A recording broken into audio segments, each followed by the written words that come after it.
Dans De Bargebois réside l'essentiel, j'ai envie de dire la quasi-totalité de ce que je possède sur le plan patrimonial. Donc en 2014, effectivement, l'entreprise ayant pris une certaine ampleur, je fais le constat qu'il est temps de penser à sécuriser. L'idée me vient de céder l'entreprise en proposant aux repreneurs de participer à la continuité de la croissance de la société. Alors Wakanim, c'est une société qui a été créée en 2009, qui est spécialisée dans la diffusion de dessins animés japonais. Donc on avait des projets qui étaient des projets de développement internationaux.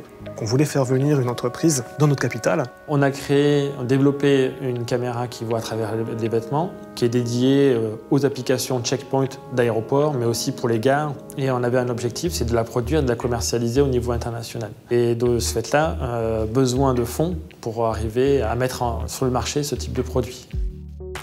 J'étais très heureux dans mon activité, mais j'avais au fond de moi la volonté de mener ma propre aventure professionnelle par l'entrepreneuriat et en particulier par la reprise.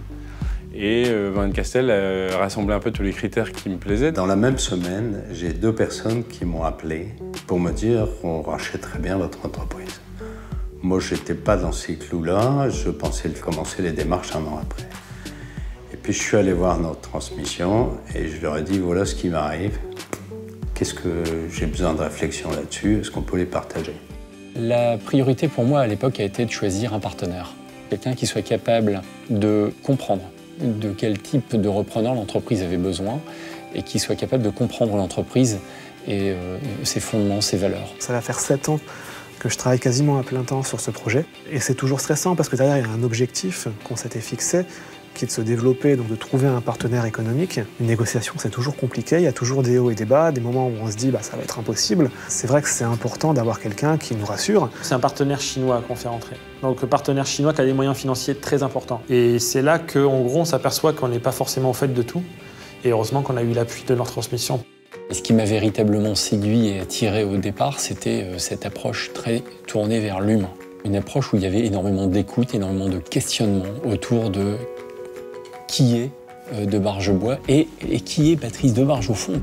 Il a été déterminant d'en voir en face de moi quelqu'un qui maîtrisait tous les aspects de l'entreprise. Les aspects commerciaux, sociaux, juridiques, et puis d'appréhender la cession sous ses aspects également fiscaux, patrimoniaux et autres. Et en l'occurrence, je dois dire que j'ai été bluffé. C'était important qu'il soit là pour nous structurer. Aujourd'hui, c'est quand même quelque chose de très particulier, s'adresser à des investisseurs industriels japonais qui sont intéressés par notre activité, notre structure. Il faut être accompagné, il faut être bien accompagné pour que ça réussisse. Il y a le côté humain, donc le côté relationnel, et puis le côté technique, conseil, et puis après négociateur. C'est vraiment un boulot de négociateur. Quelque part, il y a de l'humain qui passe, ça n'est pas que de la technique. Je ne veux pas dire que la personne était là à plein temps pendant 6 mois, parce que ce n'est pas le cas, mais c'est vrai qu'on avait des échanges très très récurrents et sur une durée qui est relativement longue. Pendant toute la phase avant négo et après négo, elle a été très appréciée dans le sens où on a pu les appeler, on va dire, un forfait soir et week-end. Des fois, on avait des choses qui étaient très urgentes à mettre en place, notamment dans la négociation.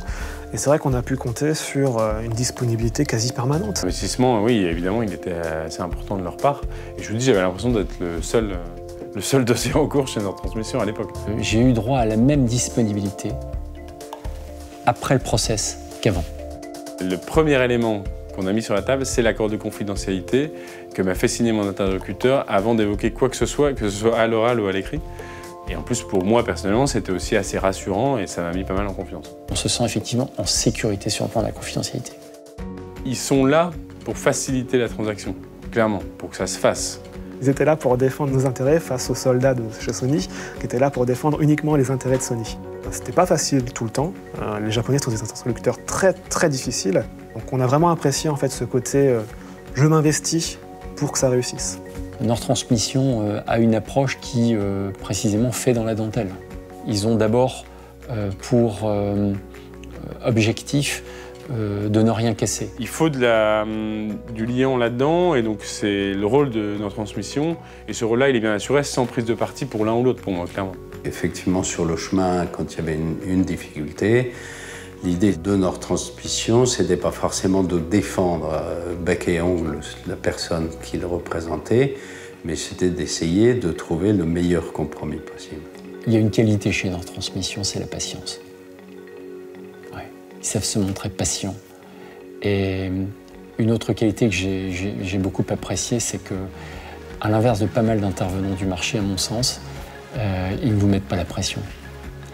Ce ne sont pas des gens qui sont là pour faire du chiffre. Après la signature, j'ai mon partenaire chinois qui m'ont dit « Tu as de très bons conseillers qui sont très durs en négociation. » Voilà. Je pense qu'on mettrait en avant le côté je sais retrousser mes manches et faire en sorte que ça réussisse. Ils participent à la transmission d'entreprises qui ont été gérées en bon père de famille et ils traitent ces transmissions en bon père de famille.